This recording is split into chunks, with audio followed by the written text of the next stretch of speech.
बिस्मिल्लाहिर्रहमानिर्रहीम। अस्सलाम वालेकुम ख़वातीन व हज़रात। प्रोग्राम है इकॉनमी राउंडअप। मैं हूं आपका मेज़बान हसन महमूद। हमेशा की तरह प्रोग्राम में मेरे साथ मौजूद हैं प्रोग्राम के को प्रेजेंटर और सीनियर तजज़ियाकार एनालिस्ट शफ़क़त महमूद साहब। सर अस्सलाम वालेकुम। वालेकुम सलाम जनाब। कैसे मिजाज? जी बिल्कुल सब खैरियत? जी जी। ख़वातीन व हज़रात, प्रोग्राम का पहला सेगमेंट। आज हम प्रोग्राम में सबसे पहले तो कुछ पाकिस्तान के मौशी एतबार से कुछ सूरत हाल का जायज़ा भी लेंगे और जानने की कोशिश करेंगे पिछला हफ्ता जो गुजरा है उसमें कौन कौन सी ऐसी अहम खबरें हैं जो आइंदा आने वाले दिनों में पाकिस्तान की इकॉनमी को डायरेक्ट इफेक्ट करें। शफ़क़त साहब कहाँ से स्टार्ट करेंगे? जी हसन, सबसे पहले तो हम स्टार्ट करते हैं डॉलर्स के साथ, और इसकी वजह जो मैंने बार बार बताई है कि डॉलर्स के उतार चढ़ाव से हमारी तमाम तर अशिया का ताल्लुक़ है।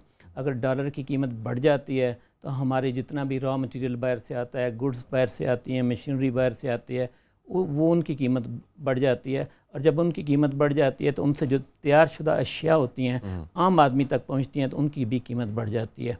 इस वजह से ये डॉलर को हमने पॉइंट आउट रखा हुआ है। तो इस दफ़ा भी डॉलर में कोई ख़ास कमी नहीं हुई, वही जो ओपन मार्केट में 106 रुपये और 0.70 पर ये बंद हुआ, यानी 106.70 रुपये देकर आप एक डॉलर ले सकते हैं। ठीक है।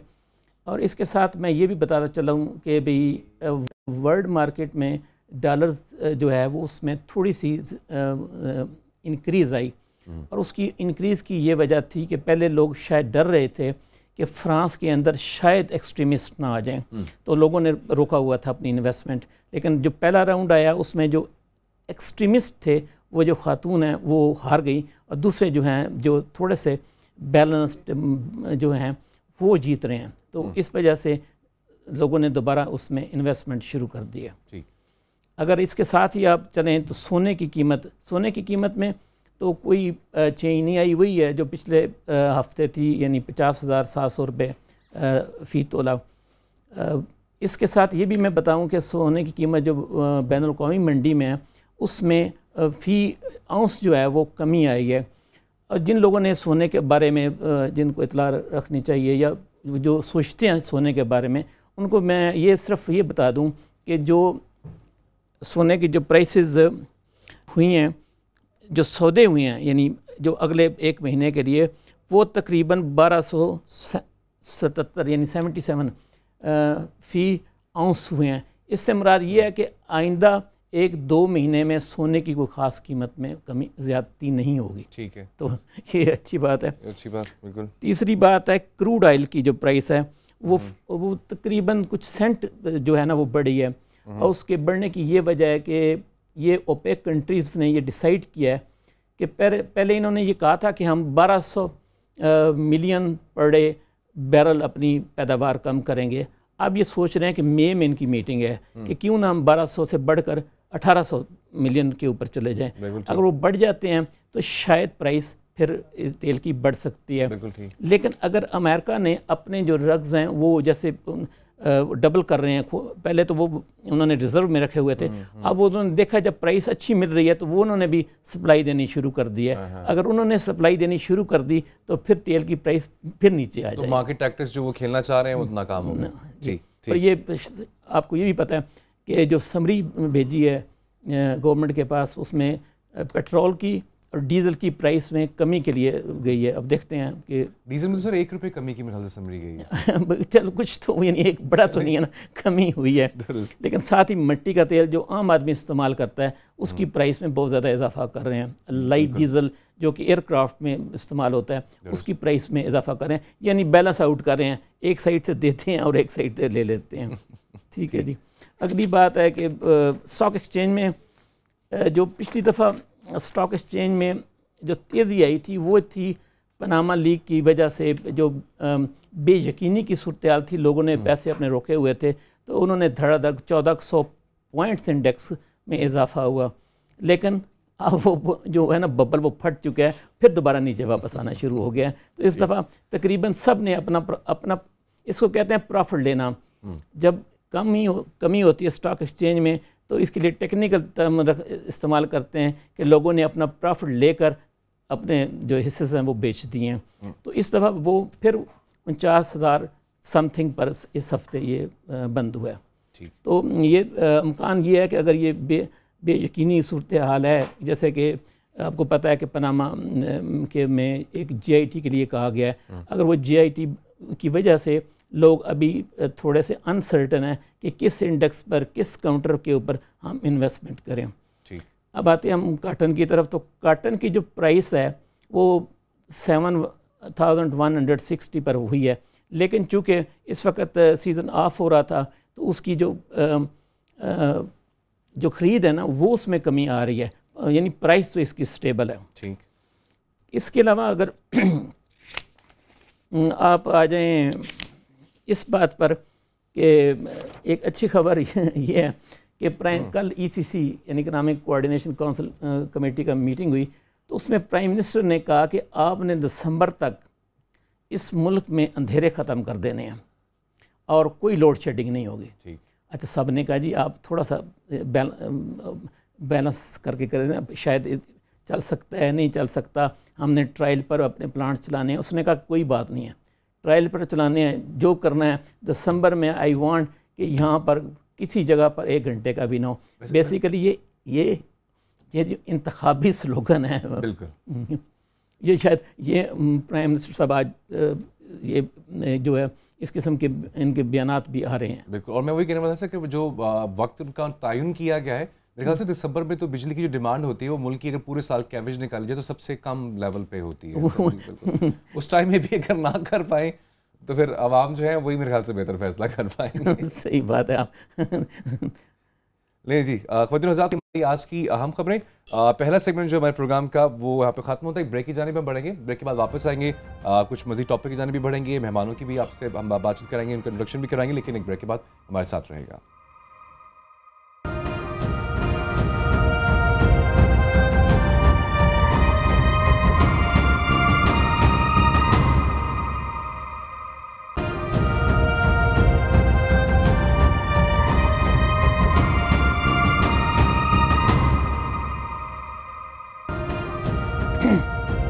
ब्रेक के बाद खुश आमदी ख़वातीन हज़रात। और अब हम प्रोग्राम में अपने मौजूद जो मेहमान हैं उनके तारुफ की जानिब भी बढ़ेंगे और कुछ अहम टॉपिक के हवाले से भी हम बात करने जा रहे हैं। सबसे पहले मैं अपने मौजूद मेहमान का आपके साथ तारुफ कराता चलूँ।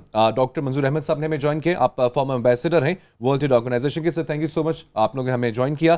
शौकत साहब, अब प्रोग्राम में हम कुछ जो बात करने जा रहे हैं मुख्तलिफ एतबार से हमारे जो व्यूअर्स हैं, जो दीगर पाकिस्तानी हैं, वो ख़बरों में भी देखते हैं, सुनते भी हैं, मतलब टॉक शोज़ में, अखबारात में भी पढ़ते हैं कि हमारी जो बरामदात हैं उनमें दिन ब दिन कमी होती चली जा रही है। बहुत सारे इश्यूज़ में बहुत सारे सवालात भी आते हैं। कहाँ पर कमी, कहाँ पर है? हमारी पॉलिसीज़ में कहीं पर कमी है, मुल्क की जो सरबराहान है तवज्जो नहीं है, वही बातें तो बहुत करते हैं लेकिन उसमें बेहतरी क्यों नहीं आती? हसन, बात यह है कि इसके बारे में दो राय पाई जाती हैं। एक तो ये है कि शायद गवर्नमेंट की पॉलिसी ऐसी हैं जिसकी वजह से एक्सपोर्ट्स को इंसेंटिव नहीं मिलता, और दूसरी तरफ से ये भी बात है कि ये हमारा जो एक्सपोर्ट बेस है वो बड़ा महदूद है। जैसे मैं बताऊं कि हमारा जो एक्सपोर्ट टोटल प्रोफाइल है वो 20-22 बिलियन डॉलर्स के करीब होता है, और उसमें से 70% के करीब टेक्सटाइल है।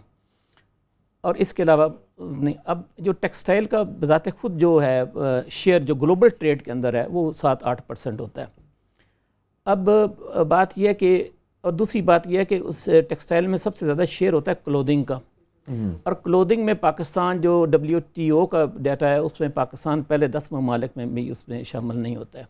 हम सिर्फ जो सेमी वैल्यू एडेड आइटम्स होती हैं, जैसे धागा हो गया उसको भेज दिया हमने, चादरें भेज दी, इस किस्म की, या थोड़ी बहुत हम हौज़री में चले गए। इसकी वजह से शायद हमने ना उसका, एक तो ये वजह है, और दूसरी वजह ये है कि शायद टेक्सटाइल इतनी इम्पॉर्टेंट ना हो फॉरेन एक्सचेंज के लिए, लेकिन एम्प्लॉयमेंट के लिए बड़ी इम्पॉर्टेंट है। उसकी वजह यह है कि हमारे पास, आपको पता है कि तकरीबन 45% लोग इलिटरेट हैं। उनको कोई जॉब अगर चाहिए होगा तो वो ये जो स्पिनिंग इंडस्ट्री होती है, यानी जो धागा बनाती है, वहाँ पर उनको जॉब मिलता है। अब वो जॉब जब जैसे जैसे इनको वो मिलें बंद हो रही हैं तो उनको जॉब नहीं मिलता है। तो ये एक फॉरेन एक्सचेंज से ज़्यादा इंपॉर्टेंट जो मेरे नज़दीक है वो है कि वो एम्प्लॉयमेंट मिलती है। तो डॉक्टर साहब, आप ज़रा इस मैकेनिक्स को हमें ज़रा समझाइएगा कि हमारी जो एक्सपोर्ट्स हैं वो क्यों महदूद हैं, स्टेगनेंट क्यों हैं, उसमें कमी क्यों हो रही है? बिस्मिल्लाहिर्रहमानिर्रहीम। जो आपने पहले इंट्रोडक्शन में जो कुछ कहा, मैं फुल्ली उससे 100% एग्री करता हूँ कि पॉलिसीज़ के प्रॉब्लम है, और दूसरा ये है कि हमारे जो एक्सपोर्ट्स जो हैं डाइवर्सिफिकेशन नहीं है, ज़्यादा चीज़ें नहीं हैं। 2-3-4 चीज़ों पे हम 80% उन पे टेक्सटाइल हो गए, लेदर प्रोडक्ट्स हो गए, कुछ राइस और इस तरह के एग्रीकल्चर प्रोडक्ट्स, और ये टोटल हमारी 70-80%, तो ये बास्केट है। पॉलिसीज़ जो हैं over the you see trading दुनिया में चेंज हो गया, इसका सिस्टम चेंज हो गया, स्पेशली पिछले 15-20 सालों में, और पाकिस्तान ने अपने आप को एडजस्ट नहीं किया। अब जो है ये बन गए ग्लोबल वैल्यू चेन्स, एक कंट्री से एक पार्ट आता है, दूसरा पार्ट आता है, चीज़ें फिट होती हैं, फिर वो आगे जाती हैं। पाकिस्तान का वही पुराना सिस्टम है कि जी डिलीशन पॉलिसी होगी, इंपोर्ट सब्स्टिट्यूशन होगा, ये चीज़ें अब कहीं नहीं चलती।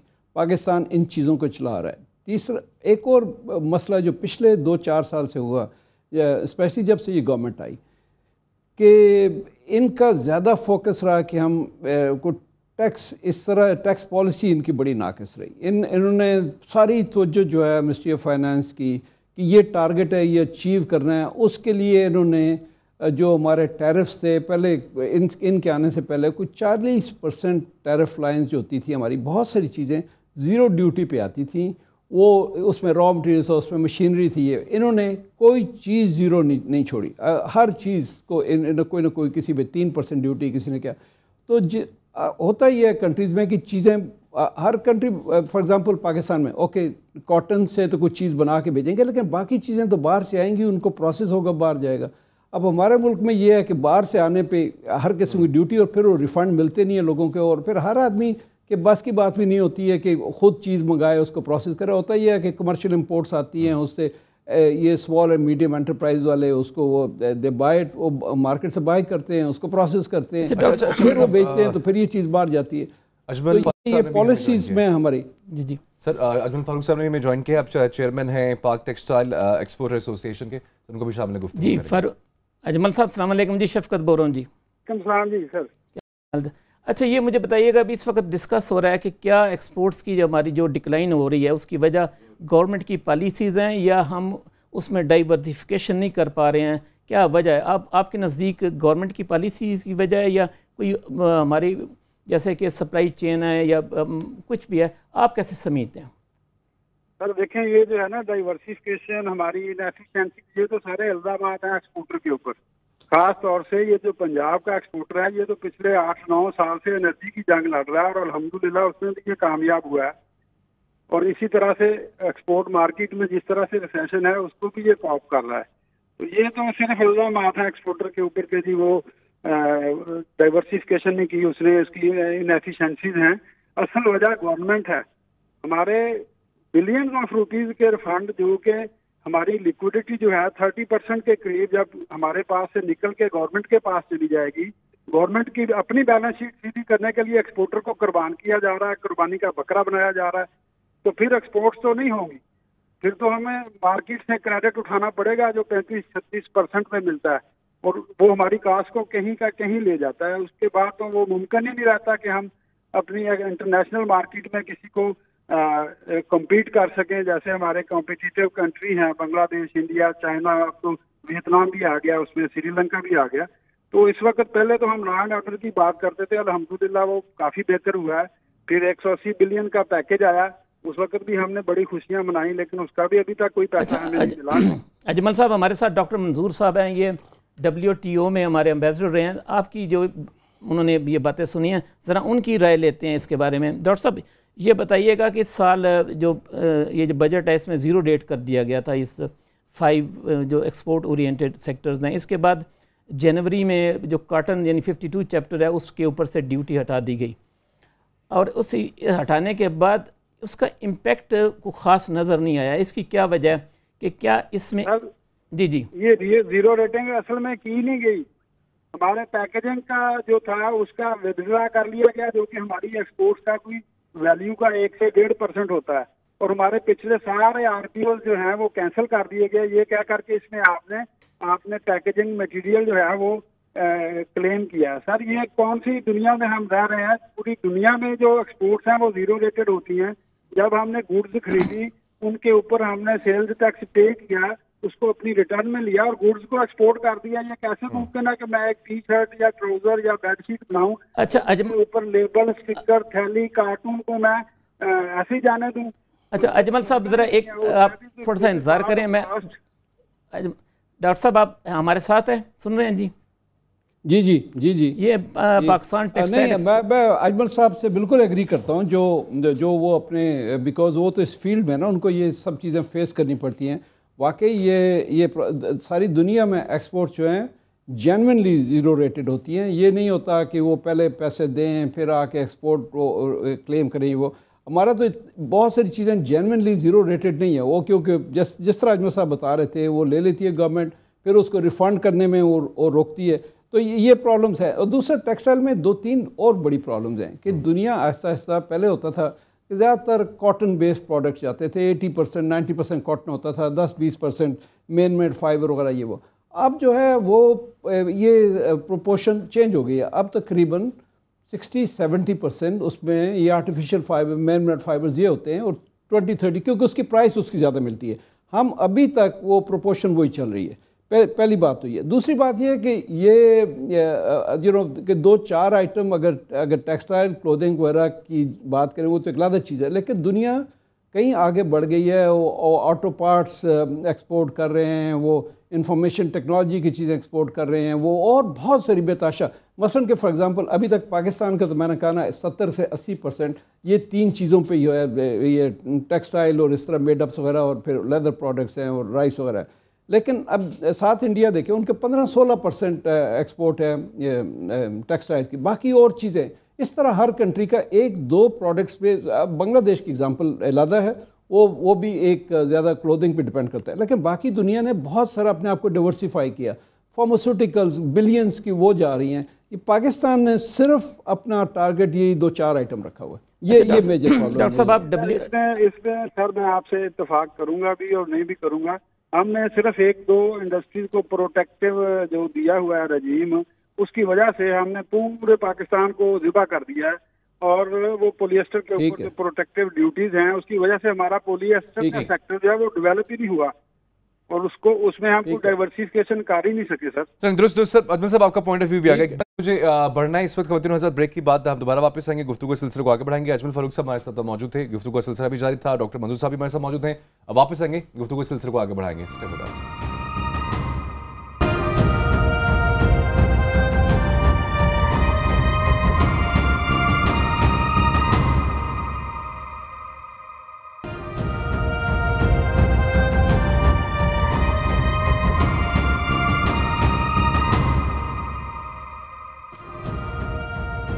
ब्रेक के बाद खुश आमदीद। शौकत साहब, ब्रेक पे जाने से पहले बात होती, डॉक्टर साहब ने एक बड़ी खूबसूरत बात की कि दुनिया जो है वो बहुत डिफरेंट एक्सपोर्ट ऑफ ट्रेड जो है उन पर इन्वॉल्व कर रही है, बहुत और चीज़ें हैं उनके पास ऑफर करने के लिए। सर वहीं पर एक चीज़ ये भी आती है कि दुनिया जो है वो कंपैरेटिव एडवांटेज पे काफ़ी डिपेंड भी कर रही है, नई नई टेक्निक्स भी लेकर आ रही है। अगर मुकाबला है भी तो उनके पास एडवांटेज क्या हो सकता है उस पर तवज्जो भी देती है। हमारे पास भी तो ऐसी बहुत सारी चीज़ें, लेकिन शायद हमने तवज्जो नहीं दी या हम ऐसे फैसिलिटेट नहीं करते अपनी आवाम को। बात यह है कि इस गवर्नमेंट ने एक ट्रेड पॉलिसी दी अगले 3 साल के लिए। उसके जो बुनियादी रहनुमा असूल थे वो ये थे कि स्पेशलाइजेशन, डाइवर्सिफिकेशन, सोफिस्टिकेशन, और दूसरी बात की कि आप कमोडिटी और बेस और कंट्री बेस हम एक्सपोर्ट्स को बढ़ाएंगे। उसमें उन्होंने चंद अशिया की निशानदेही की कि इन पर हम एक्सपोर्ट करेंगे, जिसमें जैसे हमारा मिल्क है, हमारा फ्रूट्स हैं, हमारा मिल्क है, फ्रूट्स हैं, राइस तो पहले भी है। इस तरीके से इनकी वैल्यू एडिशन करके करेंगे। लेकिन अभी जो गवर्नमेंट ने एक पैकेज अनाउंस किया है वो 180 बिलियन का अनाउंस किया है। उसमें से तकरीबन 120 इनको DLTL से मुराद ये होता है जो लोकल टैक्सेस म्यूनिसिपल कमेटी ये वो देंगे, और बाकी जो है वो कस्टम ड्यूटी में जो टैरिफ मैंने बताया था कि 52 चैप्टर में एग्जाम्प्ट कर दिया गया है, 1125 में अमेंडमेंट कर दी गई है। लेकिन अब अगर हम ट्रेड पॉलिसीज़ को एक्सपोर्ट पैकेज के साथ स्टडी करें तो डॉक्टर साहब इन दोनों चीज़ों में कोई मुताबिकत नज़र नहीं आती। एक तरफ हम एक और बात कर रहे हैं और पैकेज एक और चीज़ का दे रहे हैं। जी नहीं, बिल्कुल मैं अजमल साहब से बिल्कुल एग्री करता हूँ। उन्होंने ब्रिक्स जाने से पहले एक बड़ी अच्छी बात की कि 2-4 इंडस्ट्रीज़ को प्रोटेक्ट करने के लिए गवर्नमेंट ने बहुत सारी और इंडस्ट्रीज़ को ख़राब कर दिया। दूसरा ये है कि जब ये एक्सपोर्ट पैकेज आता है तो वो वाकई एक मिनिस्ट्री एक बात करती है और FBR की कोई अपनी पॉलिसी होती है। वो चीज़ वो जो कमिट करती है वो भी गवर्नमेंट वो चलता नहीं है। फॉर एग्जांपल मैं ये बताऊं कि डॉक्टर साहब मैंने जो आपसे सवाल किया वो ये था, हाँ सवाल करें, कि ट्रेड पॉलिसी एक हमारी अनाउंस की गई थी कि 75 बिलियन हमने 3 साल में अचीव करना है और उसके लिए 3-4 रहनुमा असूल दिए गए और उसमें कुछ उन्होंने दी commodity specific and country specific. Countries उन्होंने CIS जो स्टेट्स हैं उनके बारे में बताया कि वहाँ एक्सपोर्ट्स करेंगे और जो कमोडिटीज़ उन्होंने बताई वो बेसिकली हमारी एग्रीकल्चर से रिलेटेड है। तो लेकिन उसकी तरफ कोई किसी किस्म की कोई तवज्जो नहीं दी गई। अच्छा, मैं कथक कलामी की बात चाहूँगा इस वक्त बताऊँगा कि अब्दुल बासित साहब ने भी हमें ज्वाइन कर लिए। आप हैं president Lahore chamber of commerce के, उनको भी हम शामिल गुफ्तगू करेंगे। शौकत साहब। जी बासित साहब अस्सलाम वालेकुम। जी वालेकुम अस्सलाम जनाब, क्या हाल है? जी अल्हम्दुलिल्लाह। आप बताइएगा कि ये हमारी जो एक्सपोर्ट्स है उसका बेस बड़ा महदूद सा है और हम यही बात कर रहे हैं कि हमने इनोवेशन नहीं करने की कोशिश की है, नई नई कमोडिटीज़ को एक्सप्लोर नहीं किया है। आप क्या समझते हैं कि हम किन अशिया पर तो जो दें तो हमारी एक्सपोर्ट बढ़ सकती है? देखिए जी, सबसे पहली बात तो ये है कि मैं आपको बताऊं कि एक्सपोर्ट बढ़ाने के लिए हमें थोड़ा सा अपनी रिव्यू करना पड़ेगा। कि मैं कई दफ़ा पहले कह चुका हूं कि इस वक्त पूरी दुनिया में सिर्फ हलाल फूड की, मैं टोटल फूड की बात नहीं करता, सिर्फ हलाल फूड की 300 बिलियन डॉलर्स की ट्रेड हो रही है। और पाकिस्तान वो वाहिद मुल्क है 57 इस्लामी मुल्कों में जिसके पास इतना बड़ा इरिगेटेड बेसन है और हम यहाँ से फूड प्रोड्यूस करके हम उसमें से यार 10% भी अगर हिस्सा ले लें विच इज पीनट, तो वो 30 अरब डॉलर बनते हैं, जो कि हमारी आज की टोटल एक्सपोर्ट से 1.5 गुना ज्यादा है। मगर वो सिर्फ कहने और बातें करने से नहीं होगा, उसके लिए हमें कोई जो है पॉलिसी बनानी पड़ेगी। हम कहते हैं कि भाई आप फूड सेक्टर को छठा सेक्टर बनाएं, उसको 0 रेट करें, फूड सेक्टर की जो इनपुट कॉस्ट है उनको कम करें, जो एक्सपोर्टेबल चीजें जो हम बना सकते हैं उनको बनाने के लिए इंटरनेशनल स्टैंडर्ड के मुताबिक बनाने के लिए कुछ रॉ मटेरियल्स अगर हमें इंपोर्ट करके उनमें वैल्यू ऐड करके हम एक्सपोर्ट कर सकते हैं तो उन रॉ मटेरियल्स के ऊपर ड्यूटी। अच्छा बासित साहब हमारे साथ डॉक्टर मंजूर साहब हैं, ये WTO में पाकिस्तान के वज़ीर रहे हैं, उनसे पूछते हैं डॉक्टर साहब इन्होंने ये बात की है कि हम जो कोशर मीट है इसको क्यों नहीं एक्सपोर्ट कर सकते, फ्रूट्स को हम ऐसा चीज मैंगो को भेज देते हैं, बाहर एक्सपोर्ट कर देते हैं। हालांकि हमें करना ये चाहिए कि पल्प उसकी अगर एक्सपोर्ट करें तो एक आम की बजाय हमें उसकी प्राइस तकरीबन 8 आमों की मिल जाएगी अगर सिर्फ हम पल्प उसका एक्सपोर्ट करें। तो आप वहाँ पर रहे हैं, आप समझते हैं कि हम इस तरीके से डाइवर्सिफिकेशन एक लॉन्ग टर्म प्रोसेस है, डाइवर्सिफिकेशन की तरफ हमें स्टेप्स तो ले लेना चाहिए ना? जी नहीं बिल्कुल लेना चाहिए। मैं बासित साहब से भी एग्री करता हूँ जो उन्होंने पहले कहा कि अगर कोई इस तरह के सेक्टर जिस तरह हलाल मीट का या हलाल प्रोडक्ट्स का है तो इस तरह के किसी भी एक सेक्टर में आप पूरी तवज्जो से करें तो काफ़ी आपका उसमें है गुंजाइश। और एग्रीकल्चर प्रोडक्ट्स में तो ऑब्वियसली हमारा अगर थोड़ा बहुत वैल्यू एडेड, जिस तरह आम फॉर एग्जांपल साउथ अफ्रीका में प्रोड्यूस होता है वो ड्राइड आम पूरे साल फिर बेचते हैं, हमारा छोटा सा सीज़न होता है वो भी अक्सर डेवलप कंट्री है, हम US में नहीं बेच सकते, वहाँ नहीं बेच सकते क्योंकि फ्रूट फ्लाई का मसला होता है ये वो। तो ये वैल्यू एडिशन की तरफ तो बहुत इंपॉर्टेंट है जाना, लेकिन अनफॉर्चुनेटली इस तरफ पाकिस्तान की तवज्जो नहीं रही है। अच्छा ये डॉक्टर साहब मुझे और ये जी मैं आपसे ये पूछना चाह रहा था कि हमारे कमर्शियल काउंसलर्स हैं और आप भी वहाँ पर रहे हैं, इंडिया के जो कमर्शियल काउंसलर हैं वो बड़े एक्टिव हैं, जहाँ पर थोड़ा सी भी उनको मिलता है तो वो इंडिया से बंदे बुला लेते हैं और वो उसको मार्केट को विन ओवर कर लेते हैं। अगर एक आदमी इंडिया का IT का वहाँ पर सिलिकॉन वैली में जा रहा है तो वो तकरीबन पूरा गांव वहाँ बुला लेता है। तो हमारे यहाँ क्या कमर्शियल काउंसिल अपना ड्यू रोल अदा कर रहे हैं?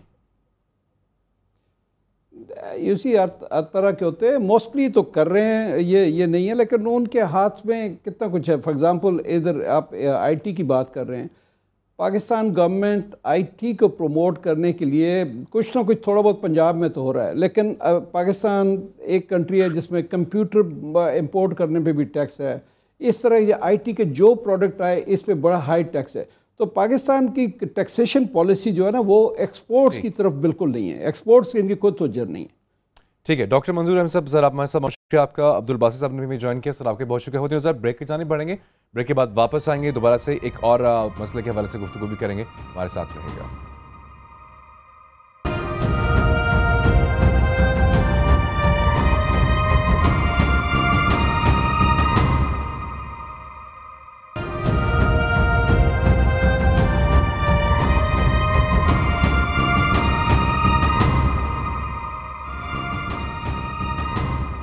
वेलकम बैक खवातीन हज़रात। प्रोग्राम के इस हिस्से में हम एक और अहम टॉपिक की जानिब बढ़ने जा रहे हैं। और पहले भी हम प्रोग्राम में ख़ासतौर पे अगर बात की जाए तो मोटर इंडस्ट्री जो है उसके बारे में हमने बात तो की और काफ़ी हमने जो मसाइल हैं वो भी उजागर करने की कोशिश की। लेकिन खैर हम मोटर इंडस्ट्री के हवाले से स्पेसिफिकली तो बात नहीं करेंगे, लेकिन मुल्क में जो सेकेंड हैंड गाड़ियाँ हैं, जो गाड़ियाँ इंपोर्ट होती हैं, उनके क्या क्या क्राइटेरियाज हैं, उनके लिए कहाँ से खींचातानी की जाती है, कहाँ पे आके लूप होल्स होते हैं, पाकिस्तान में इस वक्त उनके हवाले से क्या कवानीन चल रहे हैं, कुछ इस हवाले से बात करेंगे। एचएम शहजाद साहब ने हमें ज्वाइन किया, आप चेयरमैन है ऑल पाकिस्तान मोटर एसोसिएशन के। चौके साहब। अच्छा, बात यह है कि हसन ये दो किस्म की पॉलिसीज़ हैं। एक पॉलिसी ये है कि यहाँ पर जो लोकल मैन्युफैक्चरर्स हैं, टोयोटा है, सुजुकी है, ये एक तीसरी गाड़ी है, होंडा भी है और शायद कोई और भी हो। तो इनका बेसिकली ये हमारे साथ इंडिया है और उसके आगे चाइना है। वहाँ पर भी गाड़ियाँ ये सारी की सारी बनती हैं, लेकिन उन्होंने सारी टेक्नोलॉजी ट्रांसफ़र की। यहाँ पर तकरीबन आपको सारी की सारी गाड़ी बनी बनाई बाहर से आती है। सीकेट उसको कहते हैं नॉक डाउन कंडीशन, यानी उसका चेसिस अलहदा आता है, इंजन अलहदा आता है। ठीक है, अब बात यह है कि ये हमेशा कहते हैं जी हमने इन्वेस्टमेंट की हुई है और हमारी वजह से लाखों आदमी को रोज़गार मिलता है। पहले तो बात यह है कि ये बात बजाते खुद ही सवालिया उस पर निशान है कि एक गाड़ी को बनाने का अगर आप कारखाने में चले जाएं तो वहाँ आपको 700-800 बंदों से ज़्यादा बंदे नज़र नहीं आते हैं। ठीक है, और कोई ऑटोमोबाइल आपको इंजीनियर्स भी ज़्यादा वहाँ पर नज़र नहीं आते, उन्होंने खुद ही ट्रेंड किए हुए हैं। अब दूसरी बात यह है कि जो पाकिस्तान के बाहर लोग रहते हैं, जो तारकीन वतन होते हैं, उनको एक फैसिलिटी होती है कि जब वो अपनी सकूनत मुंतकिल करते हैं पाकिस्तान को, जब भी वो चाहें, 2 साल के बाद उनको ये राइट है कि वो अपनी इस्तेमाल शुदा गाड़ी ला सकते हैं। अच्छा, उस इस्तेमाल शुदा गाड़ी पर फिर उनको रियायत भी, डेप्रिसिएशन उसको कहते हैं टेक्निकल ज़ुबान में, वो मिलती है। लेकिन अब इन्होंने एक पाबंदी लगाई हुई है कि आपने इतने साल से पुरानी गाड़ी नहीं लानी। अगर हसन साहब आप वहाँ पर रह रहे हैं और आपके पास एक गाड़ी है, उस गाड़ी की कीमत वहाँ पर तो कोई नहीं है, और अगर वो 3 साल से ज़्यादा पुरानी है और आप नहीं ला सकते, तो इस बात की मुझे लॉजिक समझ नहीं आती। तो शहजाद साहब आप ज़रा समझाइएगा। सर, ये सारा आपको पता है कि ये बेसिक जो हमारा लोकल असेंबलर्स माफिया है वो इतना स्ट्रॉन्ग हो चुका है। वो जब चाहता है ईडीपी को या जो हमारे पॉलिसी मेकर्स हैं उनको जिस तरफ चाहता है वो झुका देता है। आपकी बात दुरुस्त है, समंदर पार पाकिस्तानी का ये राइट है कि वो जब भी मुल्क में वापस आए तो अपनी गाड़ी लेकर आए, उसका वो क्योंकि बेसिक उसकी प्रॉपर्टी है वो। लेकिन ठीक है, हमारे मुल्क के अंदर कुछ कवानीन चेंज होते हैं, और अगर कवानीन चेंज होते हैं तो तमाम लोगों का ख्याल करना चाहिए, समंदर पार पाकिस्तानी का भी और मुल्क में रहने वालों का भी। हालिया कुछ दिनों पहले की बात है कि 1800 सीसी से ऊपर हमारी कस्टम वैल्यूशन में अचानक एक मैकेनिज्म चला आ रहा है 2008 से, और वो मैकेनिज्म 2008 में तमाम स्टेक होल्डर को, Toyota, Honda, Suzuki, all Pakistan motor dealer association, इन तमाम लोगों को बिठाकर एक पैरामीटर सेट कर दिया गया। उस वक्त हमारा कहना ये था कि जो जापान से हम गाड़ी लेकर आते हैं उस पर वहाँ लोकल टैक्सीज होते हैं, उस टैक्सीज को और कमीशन को लेस करके उसको फिर उसकी गाड़ी की वैल्यू के ऊपर आपकी जो ड्यूटी बनती है आप ले लें हमसे। ये तय हो गया, सब साइन हो गए। उस वक्त वो तकरीबन कोई 32-32.5% जो है वो उसके टैक्सेस बनते थे, लेकिन तमाम स्टेक होल्डर जो बैठे थे तमाम ने साइन किया 20% पे कि जनाब हम 20% वहाँ की कमीशन और वहाँ के जो भी टैक्सेस हैं वो हम लेस करने के बाद 265% 1800 सीसी से ऊपर की गाड़ियों पे हमसे ड्यूटी ली जाती है। अचानक बैठे बैठे फरवरी के अंदर हमारे जो डायरेक्टर वैल्यूशन है उन्होंने एक नई रूलिंग निकाल दी, जिसको हमने चैलेंज किया डीजी के पास, क्योंकि वो डायरेक्टर से ऊपर होते हैं। और जब हमने चैलेंज कर दिया तो उन्होंने एक डेट दे दी हमें 26 अप्रैल की, लेकिन क्योंकि उसमें बेइंतहा गलतियां थी और हमें पता था कि ये डीजी हमारी फेवर के अंदर ये जो है नोटिफिकेशन जो भी रूलिंग का निकला है उसको सस्पेंड कर देंगी, उससे पहले ही जो है वो अपने नीचे के लोगों को बचाने के लिए डायरेक्टर जो वैल्यूशन है एक और लेटर, यानी गलती के ऊपर एक और गलती करते हैं। 21 अप्रैल को वो अपनी मनमानी करते हुए, यानी कानून को एक तरफ फेंक कर वो एक नई रूलिंग निकाल देते हैं और कहते हैं कि जनाब वो 20% हम आपको जो है वहां के टैक्सेस और कमीशन नहीं काटेंगे, हम 15% काटेंगे। अच्छा, अब ये जो 5% काटते हैं तो उसके ऊपर जो 400 मुख्तलिफ मॉडल के ऊपर कस्टम ड्यूटी का है वो 2 लाख से लेकर 15 लाख रुपए तक का इजाफा हो जाता है। अच्छा, शहजाद साहब, ये आप टेक्निकल बातें बता रहे हैं, मुझे एक आम आदमी को समझाने के लिए बताएं कि किस तरीके से वो ऐसी पॉलिसी बन सकती है कि वो आम आदमी जो है, मिडिल क्लास का आदमी है, वो कोई एक अपनी गाड़ी खरीद सके। ये सिंपल अल्फाज में मुझे बताइए। सिंपली मैं ये कह देता हूँ, जैसे 1800 सीसी से नीचे की गाड़ियों पे कस्टम ड्यूटी फिक्स कर दी गई है, ऐसे 1800 सीसी से ऊपर की जो कस्टम ड्यूटी है उसको फिक्स कर दिया जाए तमाम स्टेक होल्डर को बैठाकर। क्योंकि अभी हो ये रहा है कि अगर किसी को लेदर सीट छुटानी हो तो उसकी रिश्वत दो, सनरूफ छुटवाना हो तो उसकी रिश्वत दो।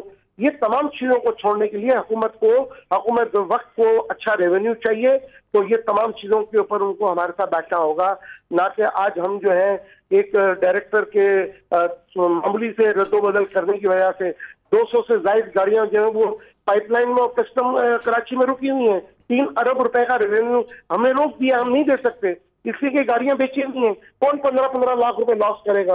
और क्या जरूरत है जिस ग्राहक ने हमसे गाड़ी खरीदी है, आम पब्लिक ने, वो क्यों हमें ज्यादा पैसे देगा? अच्छा शहजाद साहब, लेकिन आपने जिक्र किया 1800 सीसी से ऊपर वाली गाड़ियों का। जो 1800 सीसी से जो नीचे गाड़ी हैं उन पे भी तो अवाम के साथ काफी फ्रॉड हो रहा है। खासतौर पे ये जो 660 सीसी गाड़ियां आ रही हैं, हमारी अवाम बेचारी इतनी मासूम है कि उनको पता ही नहीं क्राइटेरियाज क्या है। जो बहुत ये जो इन्वेस्टर तबका है, ये वो गाड़ियां जो कि कंडम होती हैं, जो वहां पे फारिग हो चुकी हुई होती हैं, एयरबैग्स खुले हुए होते हैं, एक्सीडेंटेड होती हैं, उनको पाकिस्तान लाते हैं, चंद लाखों की वो पड़ती हैं, उनको रिपेयर करने के बाद वही गाड़ी 10 लाख 12 लाख में बिक्री होती है। लोग खरीद लेते हैं, बाद में जब बेचने जाते हैं उनको पता ही नहीं होता उसकी तो प्राइस इतनी नहीं है। ये भी तो माफी है, इसके खिलाफ क्या होना चाहिए फिर? देखिए जी, बिल्कुल इसके खिलाफ, मैं बिल्कुल चीज के खिलाफ हूँ। एक्सीडेंट गाड़ी हमारे मुल्क में नहीं आनी चाहिए, और अगर कोई ला रहा भी है तो उसको कस्टम्स के पास ये पावर दे कि उसको गाड़ी को रोक दे, उसको सीज कर दे। अगर इस किस्म की कोई गाड़ी और आपके नॉलेज में और आपने मेरे नॉलेज में दी है तो मैं 100% गवर्नमेंट से भी बात करूंगा और कस्टम के लोगों से भी बात करूंगा कि इस किस्म की गाड़ी नहीं आनी चाहिए। देखिए, जापान से जो भी गाड़ियां आती हैं वो डोमेस्टिक कार्स आती हैं और 4-4.5 ग्रेड की हम गाड़ियां लाते हैं। अगर कुछ माफिया अगर इस तरीके की गाड़ियां ला रहा है, असल में वो लाता है ये जो हमारे शेरशाह वाले होते हैं ना, ये काट पीट के गाड़ियों के पार्ट्स बेचने के चक्कर में ये गाड़ियां लाते हैं। जो अमूमन कार जो डीलर इंपोर्ट करता है वो 4-4.5 ग्रेड की 4.5 ग्रेड की गाड़ी इंपोर्ट करता है और उसकी परफॉर्मेंस रिपोर्ट भी बहुत शानदार होती है। अच्छा, ये शहजाद साहब, मेरी नॉलेज में ये भी बात आई है कि वहाँ पर जो पोर्ट पर खड़े होते होते उसकी एक्सेसरीज को निकाल लिया जाता है। क्या आपकी इल्म में ये बात है? हाँ जी, ये पिछले दिनों हमने भी कंप्लेन की है कि वहाँ पर कुछ वहाँ का, जाहिर सी बात है पोर्ट के अंदर तो कोई नहीं घुस सकता पोर्ट के लेबर तबके के अलावा, तो वहाँ से ये चीज़ें जो है वहाँ से निकलती हैं। हमने ये कंप्लेन की हुई है, कुछ हद तक उसके ऊपर काबू पाया गया है, लेकिन अभी काबू पाने की जरूरत है, सख्त तरीन इस पर एक्शन लेने की जरूरत है। अच्छा, ये हसन साहब ने जो सवाल किया था, आपने 1800 सीसी से ऊपर की बात किया। मेरी तो जो कोशिश है वो मैं ये समझना चाहता हूँ कि जो 800 सीसी की गाड़ी है, जो छोटी गाड़ी है, जो आम आदमी खरीद सकता है, उसका प्राइस मैकेनिज्म कुछ किस तरीके से सेटल हो जाए? ये बजट भी आने वाला है ताकि आम आदमी उसको खरीद सके। बहुत ईजी है, बहुत ईजी फार्मूला है। हम ये कह के पहले भी थक गए हैं कि देखिए नेट का जमाना है, आज इंटरनेट पे आप जापान की तमाम गाड़ियों के प्राइस निकाल सकते हैं, कोई प्रॉब्लम ही नहीं है, कोई इशू ही नहीं है। जैसे हमारी गाड़ियों की ड्यूटी फिक्स है ना, देखिए छोटी गाड़ी में तो प्रॉब्लम नहीं है, सबके पास छोटी गाड़ियों में प्रॉब्लम बिल्कुल भी नहीं है क्योंकि गाड़ियों की ड्यूटी फिक्स है। और जो वहाँ गाड़ियां हम खरीदते हैं वो देखिए हम ऑक्शन से खरीदते हैं, ऑक्शन शीट मौजूद होती है कि वो गाड़ी कितने की, वहां से कितने यन की ली गई है, उसमें कोई 2 नंबरी नहीं हो सकती। फिर जो फ्रेट है वो भी तमाम देखें, फ्रेट के अंदर $25-50 का तो फर्क हो सकता है, लेकिन आधा मतलब फर्क नहीं हो सकता, आपको पता है। और आज ये नेट का दौर है, इंटरनेट का दौर है, कोई चीज छुप नहीं सकती। चलें, दुरुस्त दुरुस्त दुरुस्त। अच्छा मिर्शाद साहब, सर मैं बस अब बहुत माजूद, काम का वक्त जो है वो भी अपने इख्तिताम को पहुंच चुका है, वक्त बड़ा कम है और सवालात जो हैं वो बहुत ज़्यादा पूछने वाले हैं। चमशेदा साहब, सर बहुत शुक्रिया आपके कीमती वक्त के साथ प्रोग्राम की एंडिंग की जाने पर बढ़े, कंक्लूजन में कुछ कहना चाहेंगे? अच्छा, मेरा ख्याल है कि हसन साहब, मैंने देखा कि आपके पास एक जो अनपब्लिश्ड एक पोएम पड़ी हुई है और वो जो हस्बे हाल भी है, मेरा ख्याल है उसी पर आप इख्तिताम कर दें आज। साहब बिल्कुल, एक खुसूसी नज़्म जो है वो हम लोगों ने तैयार की है प्रोग्राम से, हम ज़्यादा चाहेंगे वो आप मुलाहिज़ा फरमाएंगे। मुल्क के जो हालात हैं उनको हमने इस नज़्म के ज़रिए बयान करने की कोशिश की है, उम्मीद आपको पसंद आएगी। फिर मेज़बान हसन महमूद और शफकत साहब को इजाज़त दीजिए, अल्लाह हाफ़िज़। क्या तुम जानती हो अगले कदम पर क्या होगा? कुछ भी हो सकता है, कुछ नहीं भी हो सकता। जानती हो क्या हो सकता है? जिंदगी सवाल हो सकती है, जिंदगी ही जवाब हो सकती है, मौत भी जवाब हो सकती है। अगर मौत जवाब हो सकती है तो जिंदगी मौत का सवाल हो सकती है। जानती हो अगले लम्हे क्या हो सकता है? रास्ता मंजिल हो सकता है, मंजिल रास्ता हो सकती है। मंजिल और रास्ता एक ही हो सकते, मंजिल मशरिक में, रास्ता मगरिब को हो सकता है। ये भी हो सकता है, हाँ ऐसा भी हो सकता है। अगले कदम पर क्या हो सकता है? रोशनी की सीढ़ी पर से गिरकर अंधी और तारीक वादियों में पहुंच सकते हैं। वो तारीक वादियां रोशनी की भी हो सकती हैं, वो रोशनी हमारा ख्याल भी हो सकता है, वो रोशनी हमारे ख्याल की तरह हकीकत भी हो सकती है। मसला ये नहीं अगले लम्हे क्या हो सकता है, जो होता है अपने आप में मौजज़ा होता है। मसला तब होगा जब हम जान जाएंगे अगले लम्हे क्या होगा, क्या हो सकता है। फिर जिंदगी ना होगी, मौत हो सकती है, मौत जैसी भी हो सकती है। फिर अगला लम्हा तुम्हारे सवाल जैसा होगा और तुम्हारा सवाल मेरे जवाब जैसा होगा।